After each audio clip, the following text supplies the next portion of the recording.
Lisa Copeland, and I want to invite you to my show, The Big Sell. Are you ready to stop being a small player in a big world? Are you ready to decommoditize your business? Are you ready to stand aside from the competition? Join me every week on The Big Sell. But Miss Subi Ghosh, Subi is probably the sharpest millennial in the shed, or one of them at least, absolutely. And Subi is a founding member of the Women in Automotive Board, which is, I think that's how I met you, Subi, was the Women in Automotive Conference. Is that right? It was. Yes, I think we met the first year out. And now she is a senior level director with Stream Technology, Stream Companies, which is a fantastic company out there in the marketplace, and they are crushing it, rumor has it. So Subi, say hi to everybody, because you have such a fan base. I'm telling you, it was unbelievable. People were like, oh, Subi, and they're sharing it, and Women in Automotive shared it. Yes, hi everyone. I'm so excited to be here. I adore you, and I think that what you're trying to do in educating people in automotive is something that I'm really passionate about too. So we connect on that level, and I'm excited to share with your audience and hopefully my friends and followers join in too. Oh, and your fans, just go ahead and call it. Just go ahead and call it. It's so weird to say that. Yeah. It's like, oh, I've got fans, yay. But you do have fans. You absolutely have fans. Okay, so Subi, I've always said that you and Amy Banner are my two favorite millennials. In fact, I saw that she called me earlier today. So Amy, if you're watching, I've been filming all day, and I will call you back, my love. But anyways, you ever since the day I met you, you're one of the most driven individuals I've ever met in my entire life. And you started out, I think when I met you, you were working in the retail auto business, meaning that you were running a BDC for a car dealership. I was the Sales and Ecommerce Director. So my last GM, I don't know what came over him, but he decided that because of my BDC and Internet Director background, poised for a e-commerce and sales director role. So telling the GSMs that have been doing their job forever what to do was not something I was super excited about, and neither were they. There's the caveat. There's the caveat. Mm-hmm. But I actually learned a lot, and it's something that I try to teach now when I go and consult and work with dealers. Stream really allows me to be able to keep my feet firmly planted on the ground of the dealerships. But really, how are we supposed to market and message this incredible message of how awesome we are if we can't really do that when people come in to if they're not experiencing that, we're in a seriously socially connected world. And if we can't fulfill that, they're going to talk about it. They're going to have bad experiences. They're not coming back, but it's not just them. It's them and everyone they know. So it was really awesome to be able to bridge those things together. Well, I just read an article in the New York Times that by 2020, that consumers across all sectors, across all verticals, that the consumer journey, the consumer experience will be much more important to them than the actual price. And I think, Subi, I think we know that. I mean, I don't know about you, but I'm the queen of Amazon because of, and Prime because of absolute convenience. And I'm not out there going, oh, it can be $4 less at Target. It was funny, my husband the other day who you've met, he was ordering new smoke detectors for our house because ours are possessed or something. I swear to goodness, we can't keep them around. Anyways, and he goes, well, I bought a Prime membership, but guess what happened? The smoke detector went to $38 and no shipping, or before I could have bought it for $35 with ship. I was like, blah, blah, blah. And then they got me for a membership. I'm like, babe, you are not the Amazon Prime customer, okay? It's not about price, it's about convenience. Because there are still some people in the world that'll drive across town to save $5. You and I, girlfriend, would not be two of them. No. I think the only reason they say it's going to take until 2020 is because there's so many different generations grouped into the shopper market now. But if I feel like that middle, like the millennials, and right around the cusp of it, there's a term called Xennials for people that are Gen X, and right in the middle of Gen X and millennial. Hold on, Xennials. I've learned something new today. My last guest, solutionaries, and I totally relate to that. Right. Yeah, Xennials. It's a real thing. It's really I'm a big fan of sociology. It's what I kind of did in college. So it's a micro generation. We've come way too far for us to technologically, We're so much more advanced. We're super connected. And the lines are a lot more blurred. We can't call a generation 15 years. I mean, I look at my goddaughter who's, 16 years younger than me. There's no way we could even be in the same conversation of the same generation. And so these micro generations are popping up that kind of blur the lines, and they're kind of these smaller windows of time. Because I still used a typewriter when I submitted my first papers in school, and she cannot relate to that. So it's Xennials is a real thing. And I love that. I love that I learn something new every day. But Subi, I've always said this about you. You're a very old soul in a young, fabulous body with the most beautiful, perfect skin in the history of the universe. But anyways, I won't go off on that. But you are, I mean, what do you think, so first of all, I have to ask, why did you leave the retail side of the house? There's a story that people don't think is actually true. Retail side. It's like, come on, people, pull it together. So there's a real story that people don't think is true, but we had a new GM come in, and my ownership really liked me, but the owner wasn't really in management a lot. So they brought in this new GM who happened to be a little bit more old school, wanted to cut my digital budget by like 60%. And so when I fought for it, he said, you have 2 weeks, let me see how we work together, because you have to be my right arm. And after that 2 weeks, he's like, you know what? Ownership wants me to keep you around, so you're not going anywhere. Go ahead and sign for the house. So I did, to build a house. And then that Monday after I signed for the house, he goes, well, we're not letting you go, but you can go be you can write ROs in service, or you can go to the sales floor. I didn't come that far and work that hard to do that. So he goes, we need your salary to put a gorilla on the roof, because that's going to attract the children who are going to bring their parents to buy a car from us. And at that moment, I was both shocked and wasn't sure if this was real life. But I had 2 weeks because I would have lost my down payment on the building of my house. So I had to find a job within 2 weeks. And in that 2 weeks, I really had to think about, what did I want to do? And I had some awesome offers. I just put it up on social media because I was terrified. I remember that. I mean, like you were the hottest hire in town, literally. I got offers on my Facebook. I think I even ran at you to move to Texas. Yes. I had some awesome offers. And when it came down to it, I wanted to start a family. And all the dealers in the area that were kind enough to give me an offer, some of them I had to drive an hour for, and it was those 9 to 9s.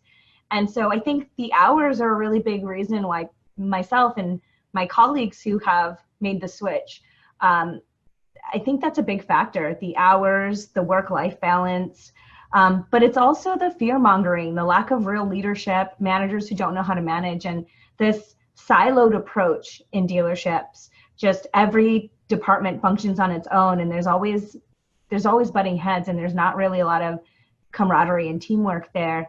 So I think those are things we need to solve, and that's something I'm very passionate about doing, because I think that the retail world is way too important for good people to abandon.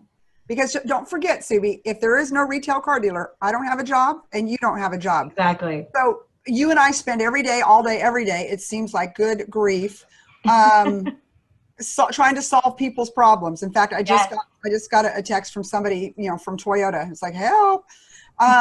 Yeah, so that's what we do. Okay, so let's just transition to you're at Stream now. Now, you guys are known for your culture. You guys are known for really building your work-life balance. I see you're working from your beautiful home. Although I'm like, oh my God, Subi, your office. She's like, no, this is my home office. Yeah. Like, what a transition, right? It is. I think the thing that I love the most about Stream is there's an entrepreneurial spirit. And people say that a lot, but one of our founders, Dave, said it on phone calls to me here and there. He goes, you're an entrepreneur here, so treat yourself like an entrepreneur within this. And it didn't really click. Entrepreneur is actually what they would call you. Yeah, so it didn't really click. Yeah. I didn't understand what he was saying until he was like, if you have an idea, run with it, structure it, let's go ahead, develop it. Figure out how you're going to pay for it, just like any good entrepreneur would do. But they do. If you have an idea and you pitch it and you structure it and you run with it, I don't even have to pay for it. They're willing to do that. So little things that I think actually make the company better end up making the employees' lives better too, which I sincerely appreciate. And Google has that same philosophy. And when I meant pay for it, I meant like, figure out what the income stream would be to fund it and be able to show that. And Google does the same thing. I was in New York a few months ago and I had dinner with a good friend of mine who's from Google. And he had said, versus, people versus great talent leaving Google, they encourage us to bring our ideas and the businesses we're going to go start because we are all entrepreneurs at heart. That's why we work for Google or you work for Stream Technology. Like, we are the next generation. Absolutely. And Google will fund them and actually give them equity in the idea. It's very interesting, but you know what? Google gets it, as does your company. Absolutely. And the whole solutionary concept, I loved when she was talking about that, because there are some people that just bust their butt and work really, really hard, and they see the big picture and they go for it kind of thing. And that can be exceptionally successful for a lot of people, that strategy. But there are other people that really like, you know me, finding problems and solving them. And I think that's what Stream does and allows us to do. So like a couple of our products were just trying to solve problems for dealers that they were having. And then that became its own entire division. Like Chris Sondeski came on board, solved a problem for dealers, and now he has his own office doing that. And that's the kind of environment that I wish we could bring into dealerships today to attract. I'm kind of tired of talking about millennials because we're kind of a huge population that's in our mid-30s now, right? Right. We should be talking about Gen Z. We should be talking about those kids that are coming into our dealerships. Okay, so it sounds like you watched mine and Linda's, or at least part of it, the last show, about her book, Solutionaries. And tell me if you agree with this, because I actually said this one day, and of course I've got two millennial children, but it seems like that this Gen Z, you guys are now I'm a huge millennial fan. You know that. My kids are millennials. My millennial sales team break the world sales record. I know you and Amy, and I know a lot of fantastic millennials. But you guys seem to be more business, whereas I see this Gen Z they are more social impact. These young people, they're out and they're starting the marches and the things that they're doing, which God love them. I support them all the way. I don't give me any hateful comments, people. You know what? They are exercising their American rights, and whether we agree or not, they're doing it lawfully, and that's all I look at. Are you whatever? What do you see the difference? Because you really are a millennial, and I didn't see your generation, meaning my children, take to the streets, pick up causes. Now of course, they have a whole nother set of circumstances on their hands when they're seeing the violence they're seeing in the schools. But what do you see as a millennial, the difference between your generation and Gen Z? So, the circumstances have changed, like politically, but at the same time, so has their entire world. Think about what these kids were brought into. They don't understand a world without an iPhone. They don't understand a world without social media and without the ability to create your own YouTube channel and essentially live off of it. There are plenty of, it's a different world. When I graduated, people who had incredible degrees and worked really hard, but the economy wasn't in a great place, so they had to work at McDonald's with these degrees. So we were raised in a different time where we had to work a little bit harder than the generation now, but then it's also we had to work far less harder than the generation before us. Amen, those opportunities sister. Were very different. So I think socially, economically, it's a very different time. And there's also a lot of social norms, values that they don't understand either. And I think it's going to be an interesting transition for them to realize that the majority of people with jobs aren't YouTube celebrities. And I want to be a YouTube celebrity, though, don't you? Like, could you imagine just doing stuff like this all day long and it pays your bills? I mean, come on. Hey, you know Joe Webb? I do, yeah. His son has told him for a while that he wants to be a YouTube celebrity. And he's, I think, like 10 years old. And so Joe was like, you need to do something other than that. As you know, I guess he supports him, but you might want to kind of encourage them to do something different, which is what I would have done. But this kid went from, I think, like 40 subscribers to now over 1,000. He's like at 4,000, 1,000 or something. It sounds like I need to hire him. I think so. But it's so in their nature because that's what they're seeing. That's what they're experiencing.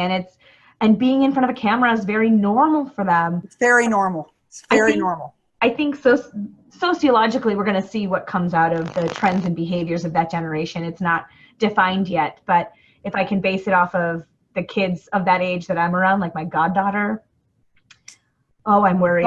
Bunch of YouTube divas.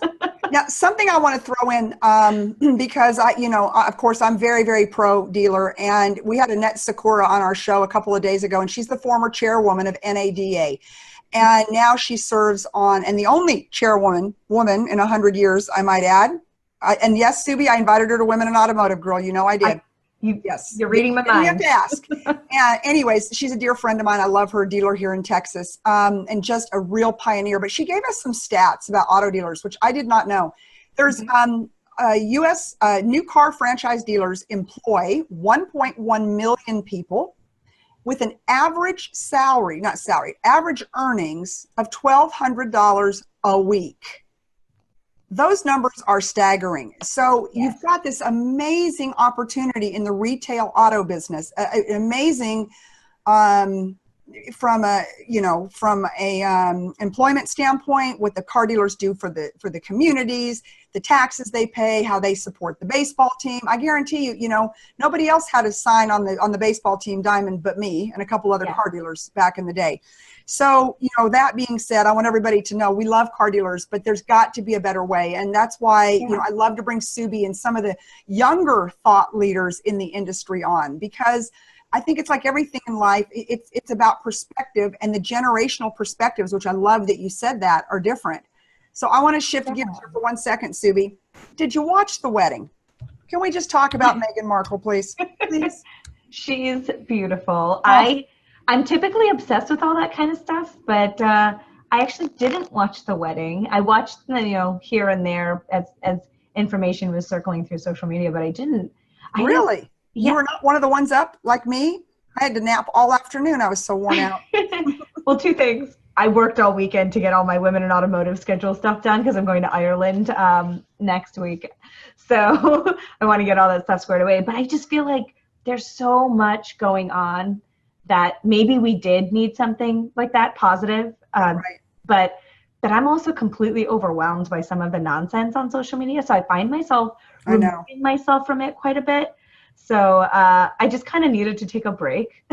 Yeah, it is pretty unbelievable, what goes on in the social media world. I mean, it gives a lot of people who I think are kind of gutless and cowardly sometimes. I really do. Agreed. It's like, if I've got something to say, I'm going to say it to you. Now, I'm going to say it on social media too, most likely, but it's been unbelievable. Well, I thought that you were a royal watcher like me.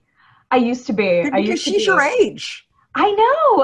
And it's she's your real life fairy tale. I think that's fantastic. I don't know. I want to invite her next year to keynote Women in Automotive. So I'm going to go ahead and I'm going to take the bullet on that one, and I'm going to try to break into the palace and make that happen, because I'm officially obsessed. I don't have enough bail for something like this.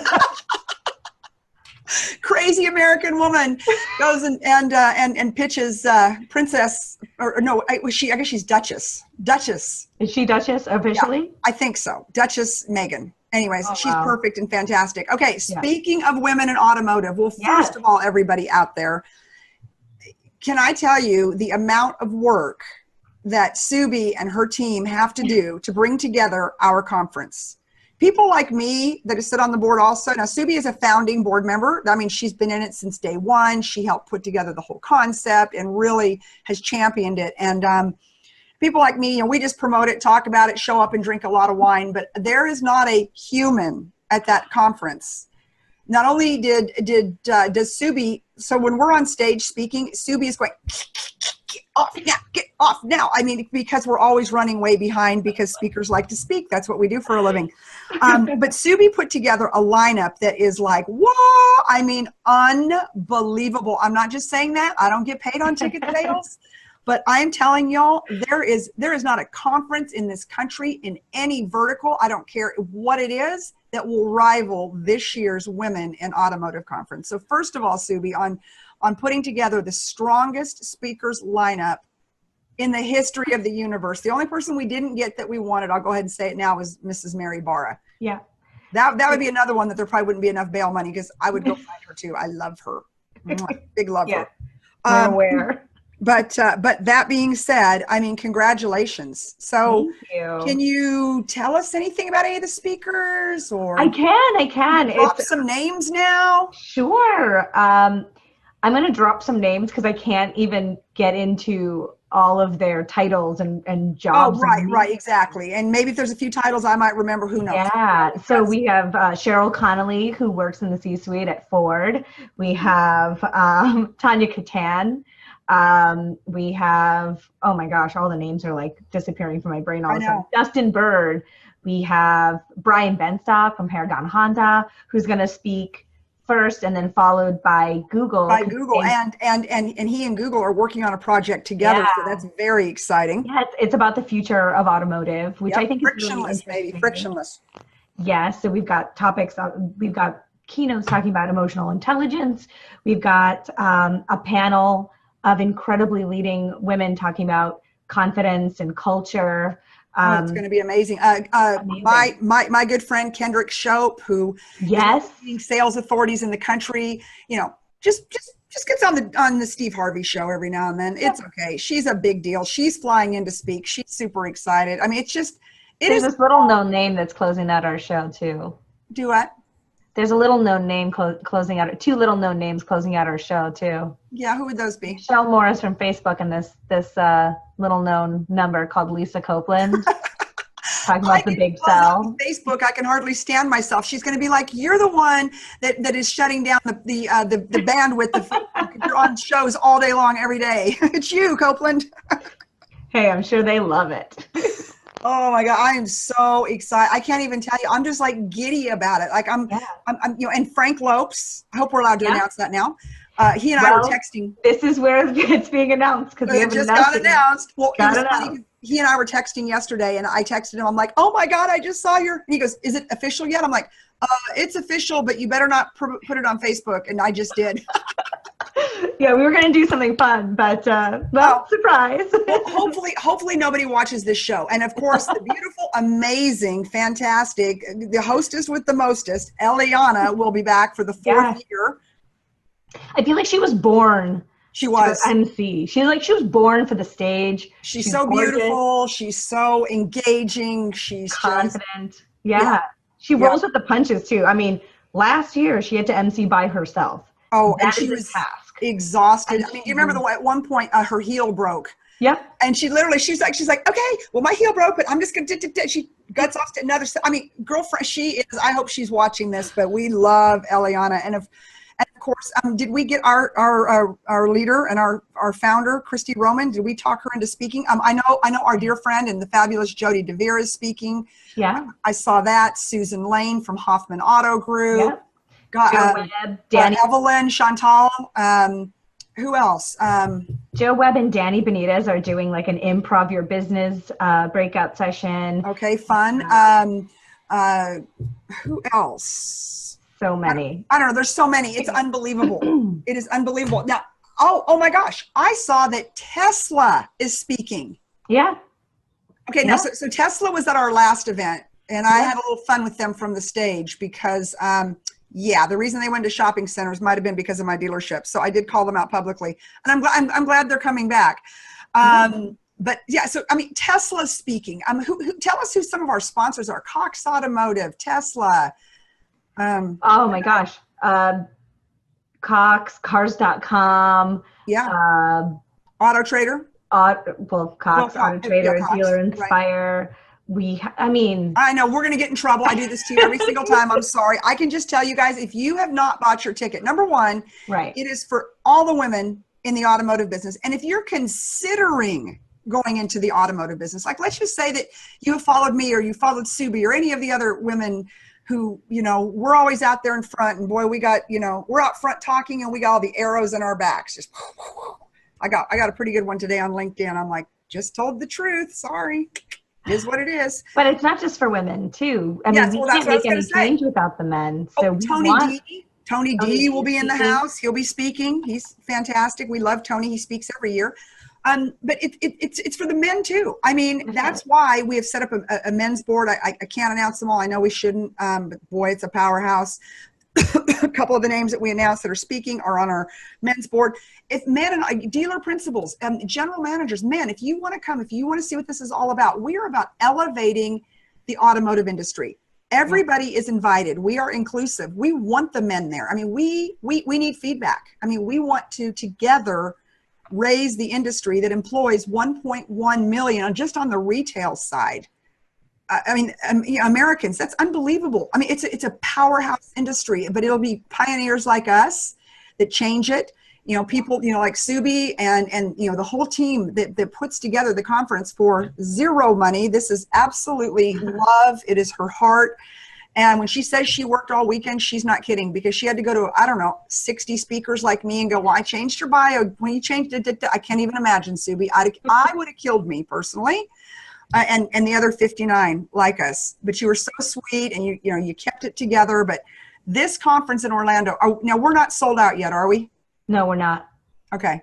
We actually, I think we even increased our number, because every time we put a number out there, we exceed it. So this time we went a little higher. I'm going to say, because we can't have the fire marshal showing up again. Yeah, exactly. Fire marshal's like, you guys can't do this. We're like, oh, to hell we can't. Want a glass of wine?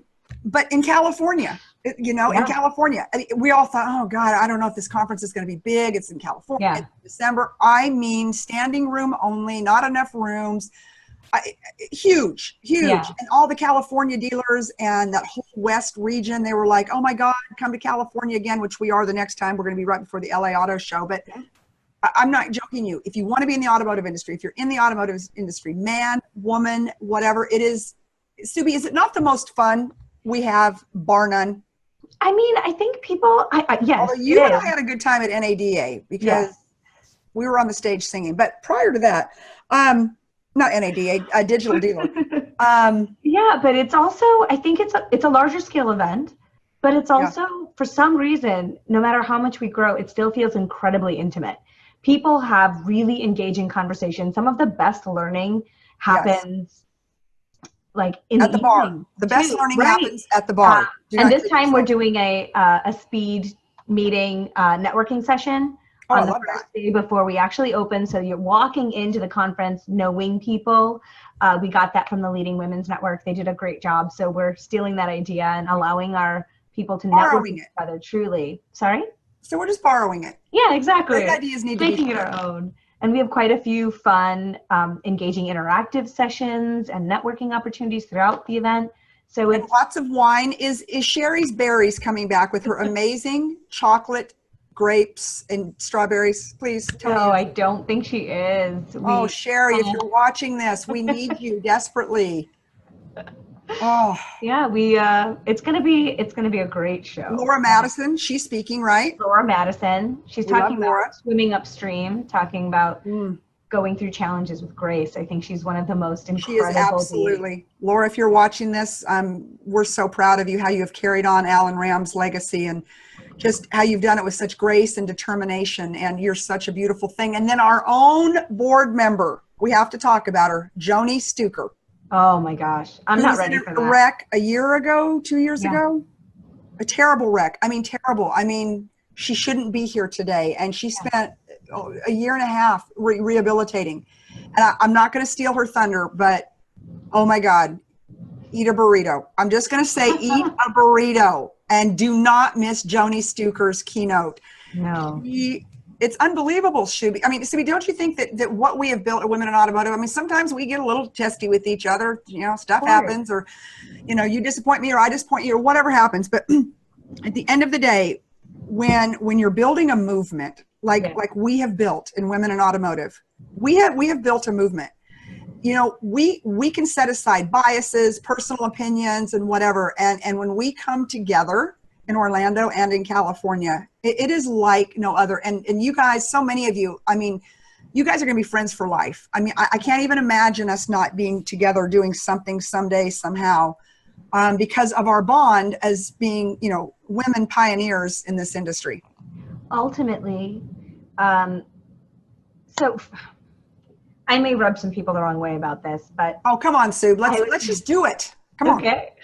Well, I never considered myself a feminist. I always just felt like I was trying to do things that were fair. And then I got into an industry that didn't treat us fairly. And so when this opportunity was presented to me, I was interested, but I wasn't like really like all in. Like some of the other people, like Jody DeVere, you would have asked her to do this, even without the details. She would have been like, I'm in. I'm going to help every woman. I'm in. Exactly. Yeah. I was a little hesitant, but then the more I learned, the more I saw, the more I experienced, and the more I experienced myself and how hard it was, I knew that I had to do something.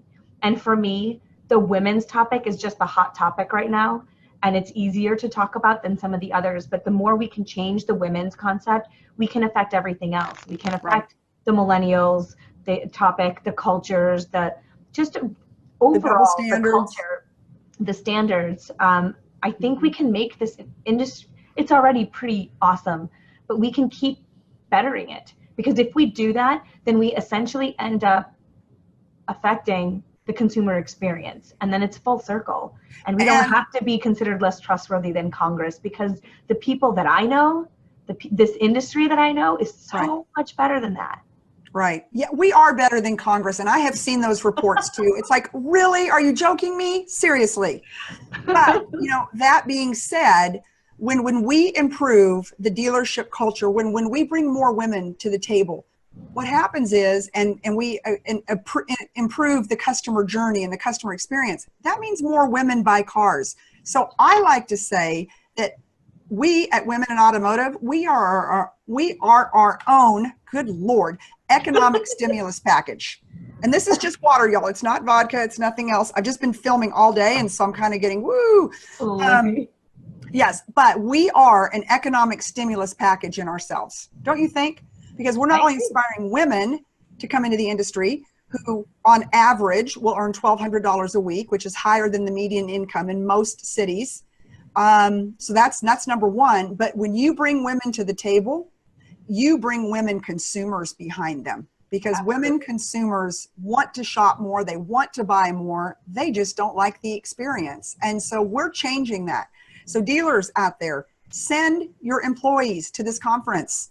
You're going to sell more cars because of it. It's the easiest way I know how to tell you. I used to be one of you. Like, just tell me how I can sell more cars. This is the shiny object that you need to chase on June 24th through June 26th in Orlando, because we will show you how to sell more cars than any digital strategy, of course, other than Stream and Subi. I like it. I like it. So Subi, product placement. That's right. So give us a plug. Tell us what you do. What products do you represent for Stream, and what do you do for them? All of it. You're the girl. You're the woman. Yeah. So Stream is a fully integrated advertising agency that works on everything on the agency side, from your digital, your social media, your SEO, your SEM, your Google ads, all the way on to print and TV commercials and point of purchase material if you need that. We work on the holistic brand. So how consumers get to experience you is something we want to touch. But then we're professional problem solvers. So anything you need along the way, we can help bridge that either through our relationships or products that we've built to support the dealer. But we also have a technology arm called Full Throttle. So we have websites, we have an automated marketing suite, which is kind of going through your database and targeting your retention customers, but talking to the customer throughout the entire life cycle, and not just when you need them to upgrade, but it's automated. And that was my biggest challenge on the dealership side, because I would get these awesome products, but the salespeople wouldn't use them. And this product is going to be better if you can get your team to engage. I was about to say, garbage in, garbage out. You and I have a mutual friend who has probably one of the best hiring tools in the industry. And the challenge is to get people to use it. Yeah. Because even without it, works if it's still going to sell you cars. And that's, I think, important, because we have to keep talking to our consumers that we work so hard and spend so much money to get in the first place. Spend a ton of money the first time out.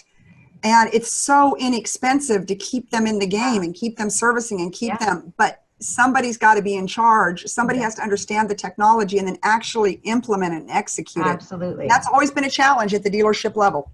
It has. I mean, I've personally struggled with that, but yeah, I mean, and then, I mean, the great thing is we also have tools like Chris Sondeski's team and myself. We help dealers bridge those gaps. So we have a fully functioning outsourced BDC that can do that for you until you get going, because we can also train your team and put those processes in place. And then I go in and I can help with any of those things. I sit on strategy calls with dealers, helping them with their advertising. But then I also go in and train on, if you need a better process, if you need a better culture, I'll evaluate that and help you bridge that. I think those are important things, because you can do all the right things and spend all the right money, and your agency could be doing everything brilliantly. But if you don't understand those other components and get help, sometimes it can't stick. And some of these great dealers with great hearts don't know how to make it stick. And sometimes they need that third party to come in and say, well, this is your structure, this is what you need to be doing. So yep, it's the absolute sticky factor. Okay. Yeah. So as we're wrapping up, tell us about your trip to Ireland. You travel around the world. I want to work for Stream. Let's see, you have been to India. Yeah. Some exotic island, I felt like. We went to Oman, which is where my husband grew up. Right. He's Indian, but he grew up over in Oman, which is close to Dubai. And it's a complete desert, but it also has gorgeous, I mean, just the pictures were ridiculous. Amazing. I'm sorry. We're trying to do 2 vacations a year, one my way and one his way. My way is the adventure, seeing new places and things like that. And he just wants to go on a beach with a drink in his hand that has an umbrella in it. Okay, I'm with him. I'm sorry. So now we're compromising. And so it's why Ireland? Why did you pick Ireland? For as long as I can remember, Ireland to me was one of the most romantic scenes. It's just such a beautiful place. They have a lot of culture and history that dates back to beyond Viking era. And then there's P.S. I Love You. But one of my favorite authors is Frank McCourt, and he talked about the potato famine in Limerick during that time. And I just remember reading it and wanting to go to this place, but I wanted to save it until I could go with my soulmate. And so now we're going, and I'm really, really excited. Oh, I love it. Well, I mean, Subi, again, I mean, so you literally have our conference totally wrapped up when it comes to speaker. I mean, the lineup, y'all, you wait, geez, this lineup's insane. And the amount of work to get people like me to do what we're supposed to do, unbelievable. You got it all done. So when are you leaving for Ireland? The 31st, and I will be back on the 10th. So stay tuned for a lot of pictures. Yes. And then radio silence after I come back to make sure Women in Automotive goes off smoothly.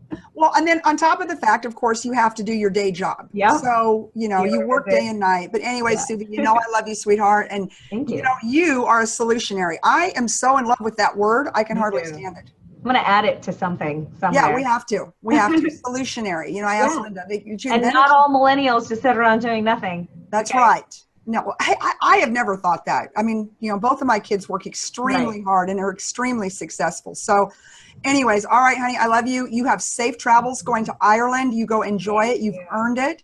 And then I will see you in Orlando, June 24th through 26th. We will post a link.